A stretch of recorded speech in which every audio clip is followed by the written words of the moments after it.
Bienvenue dans cette émission que nous avons décidé de dédier aux icônes des podiums, à ces intemporelles stars d'été, à ces points de lumière qui marchent le mieux sur ce continent africain.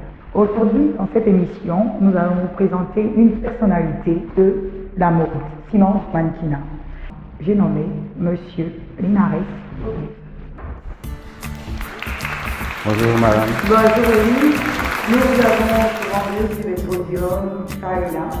Et aujourd'hui, nous avons la chance de vous avoir sur ce plateau de l'émission La Saga des mannequins. Et comment il vous est venu l'idée de devenir mannequin?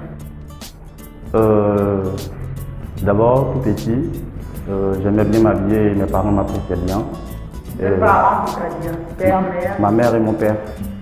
Quand je m'habille et je sors, mon père il est content, il me voit tout joyeux parce que je suis bien habillé. Vous ressemblez à votre père en parenthèse ou à votre père? Aux deux parents. Aux deux parents? Ouais. Ah d'accord, sinon j'aurais dit que c'est une projection. Peut-être dans le passé que votre père voyait en vous. Oh oui, parce que mon père aussi, il est vraiment grand comme moi. D'accord. Et aussi beau. Mes pères. D'accord, c'est quoi l'histoire alors pour devenir un mannequin? On vous dit que vous êtes bien, vous habillez bien, tout ça et tout, mais c'est quoi l'histoire? L'histoire c'est que d'abord ça a commencé au quartier. D'accord. Quand je Quel sors. quartier déjà d'Abidjan? Non, je n'étais pas à Abidjan auparavant. D'accord. Auparavant j'étais à l'intérieur. L'intérieur, et dans quelle ville exactement? À Boisflé. À Boisflé, Ouais. d'accord.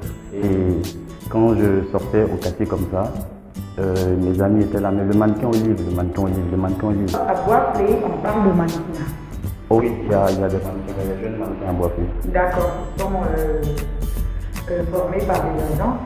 Oh oui, il y avait une petite agence, il y avait un monsieur qui était venu s'installer à Boisflé, qui a fait une agence, il a fait une formation avec des jeunes et ça n'a pas porté le fruit. Oui, parce qu'il n'y a pas d'événement. Oui, il n'y a pas d'événement. D'accord. Et donc c'était quoi? Vous êtes venu à l'occasion sur Abidjan pour... Oui, sur Abidjan, je suis venu après le bac. D'accord, exactement. Donc par rapport à vos études. Oui, par rapport aux études. Donc 2 ans après le bac, je suis arrivé à Abidjan, je suis inscrit au cours casting supérieur. J'ai fait la finance comptabilité, j'ai eu le BTS en 2014. Voilà, et après le BTS, il y a ma grande sœur médecin qui m'a dit que je pouvais maintenant m'inscrire parce que j'aimais tellement la mode et voilà. C'est comme ça que j'ai commencé à chercher les agences en Côte d'Ivoire. Il était tellement difficile d'avoir une bonne agence.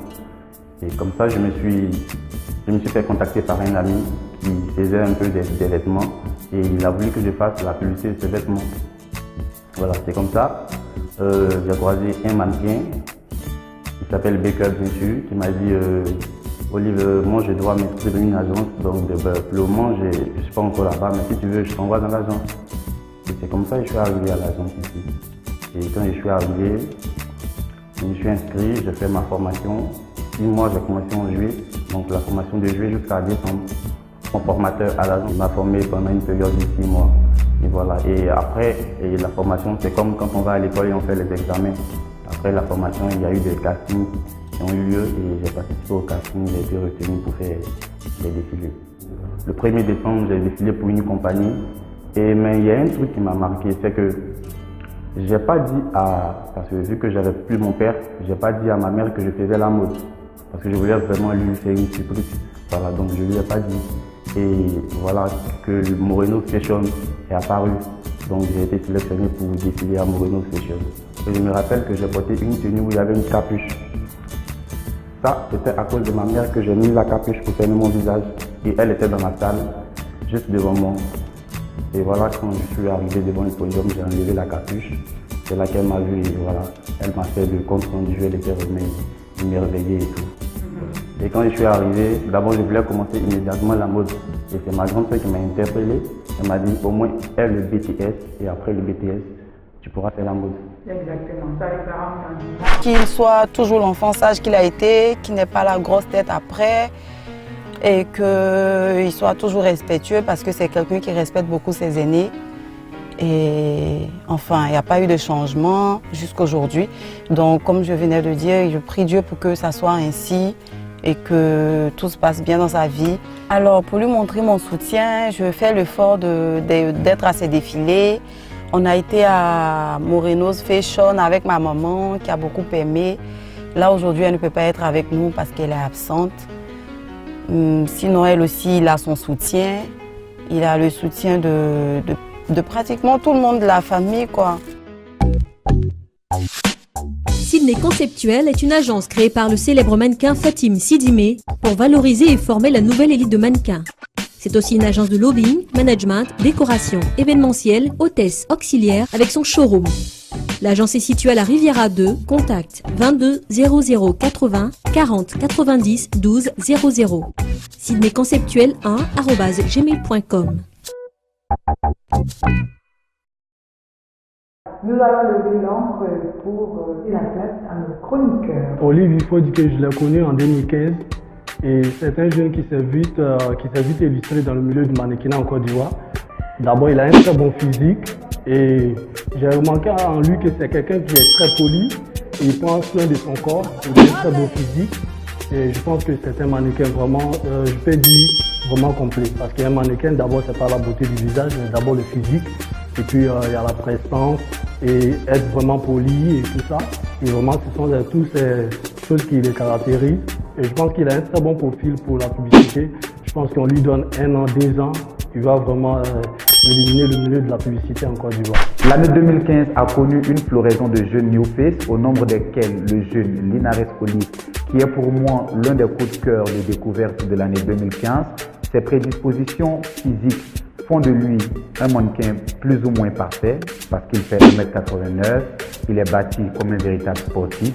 On peut compter avec ce visage-là comme l'un des visages promoteurs du mannequinat en Côte d'Ivoire. En plus, il est arrivé, ça fait moins de 6 mois, 1 an, et déjà, il a commencé à gravir, comme il se doit, les échelons du mannequinat. Il est très update, il fait partie des Hit Boys actuellement, notamment son tout premier grand défilé à Morenos Fashion en 2015. Comme tout débutant à sa première fois, il a montré de bons signes, c'est encourageant.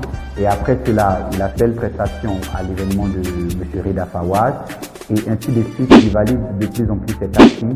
Donc c'est un talent avec lequel on pourra compter en 2016 et on espère qu'il pourra glaner de nombreux lauriers à la suite de tout cela. Il est à féliciter, il est jeune, il a 23 ans et nous lui souhaitons le meilleur pour la suite de sa carrière.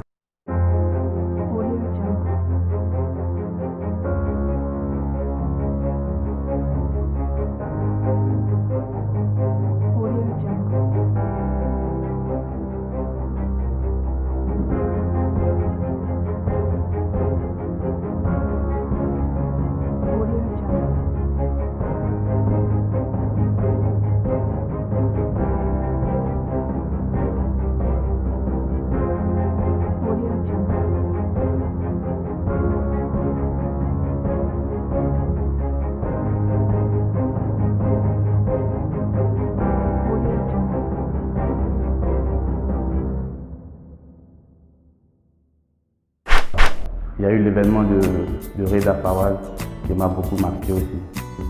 Voilà. Ce qui m'a vraiment marqué d'abord, c'était le casting. Parce qu'au casting, moi c'était la première fois que je faisais un casting. Et on était tellement nombreux et que moi-même d'abord quand je suis arrivé, j'ai vu tellement de professionnels dans la foule. Mais j'ai reçu un conseil auparavant qui m'a dit que même quand tu vois les professionnels, il faudrait que tu te dises que tu es le meilleur. Voilà. Et cette phrase était toujours dans ma tête. Et ils étaient nombreux, il y avait plus de 200 personnes je crois. Voilà. Et quand le casting est fini, lorsqu'on donnait les résultats, ils ont commencé par les garçons je crois. Ils avaient besoin que de 10 garçons. Voilà. Et ils ont commencé à donner les numéros et puis un coup pouf, j'entends le 48. Waouh, c'était mon numéro magique. Et puis voilà, je suis arrivé sur la scène. J'étais le seul nouveau parmi les anciens, parmi les 10 personnes. Et vraiment j'étais dépassé. Aussi, il y a la saga des mannequins qui s'est déroulée le 18 décembre. Là encore, ça m'a beaucoup marqué parce que à un certain moment donné de l'événement, il y avait la démonstration des poses qu'on devait faire. Et pendant la démonstration des poses, il y a vraiment le monde le public était émerveillé et tout, donc j'ai su que le boulot était bien fait. Voilà, et quand je suis rentré dans le backstage, tous mes amis m'ont soulevé. Voilà, donc c'est un événement qui est vraiment resté dans ma tête. Voilà. Sydney Conceptuel est une agence créée par le célèbre mannequin Fatim Sidimé pour valoriser et former la nouvelle élite de mannequins. C'est aussi une agence de lobbying, management, décoration, événementiel, hôtesse, auxiliaire avec son showroom. L'agence est située à la Riviera 2, contact 22 00 80 40 90 12 00. sydneyconceptuel1@gmail.com. Donc on en vient à ce problème des préjugés sur le métier de mannequin, parce que c'est vrai qu'au niveau des femmes, on entend dire que ce sont des filles, des femmes sans valeur et tout ça, donc les hommes aussi, hein, au final. Depuis que vous êtes mannequin, est-ce que vous avez eu des propositions indépendantes jusqu'aujourd'hui? Pas vraiment. Pas vraiment, c'est-à-dire qu'il y en a eu à peu près. C'est quoi l'histoire, la proposition? C'est tout à fait normal. On peut dire que c'est le monde des filles parce que quand elles te voient sur des podiums et tout, et elles veulent s'approcher de toi. Donc c'est juste le niveau. Elles veulent s'approcher de toi, pourquoi? Être amies, être des camarades, des copains, copines, et tout ça et tout. Et puis bon. Le gars n'est pas sérieux, il se retrouve avec deux, trois copines. Bon, l'histoire c'est que comment je m'aventure dans ce genre de truc, je ne vais pas en profondeur. Maintenant que nous sommes dans la dernière ligne droite de cette émission, est-ce que vous avez un coup de cœur, un coup de gueule ou un cri de... J'aimerais parler aux jeunes Ivoiriens. Je voulais dire que la mode, c'est un monde parfait. C'est-à-dire quand tu veux faire la mode, tu peux prendre la mode comme tu as pris tes études. Si tu te mets à fond, tu peux y arriver loin. Mais si tu prends la mode comme tout le monde le dit, la mode ne peut pas nourrir son homme, tu vas toujours rester comme ce que ça ne nourrit pas au fait. Donc moi en tout cas, ce métier, je le prends comme j'ai pris mes études. Donc tout ce que je peux dire aux jeunes Ivoiriens qui veulent devenir des mannequins, quand ils sont dans des agences, quand ils s'inscrivent dans des agences, il faudrait qu'ils prennent ce métier au sérieux. Nous sommes au terme de cette interview avec M. Dinaret Soli, qui était notre invité sur le plateau de la saga de l'émission, la saga des mannequins, sur les antennes de la RTI1. C'était un plaisir pour moi de vous présenter cette émission en compagnie de M. Dinaret Soli, de mes chroniqueurs Fab et Bilal. Merci infiniment. À donc un jour, Inch'Allah, pour l'émission aussi fabuleuse que celle-là. Au revoir, c'était Fatim Sidine. Bye. Est-ce que vous avez une copine, monsieur? Oui, oui. Elle s'appelle comment? C'est pas très évident que je dise. Écoutez, si moi vous me dites Sophie, là, il y a des centaines de Sophie, donc vous pouvez quand même donner un nom à la télé, parce que même si vous dites Fatim Sidine, déjà Fatim Sidine c'est un nom tellement rare, mais déjà pour effacer tous les problèmes, parce que tout à l'heure il a dit que quand tu passes à la télé, c'est sujet à beaucoup de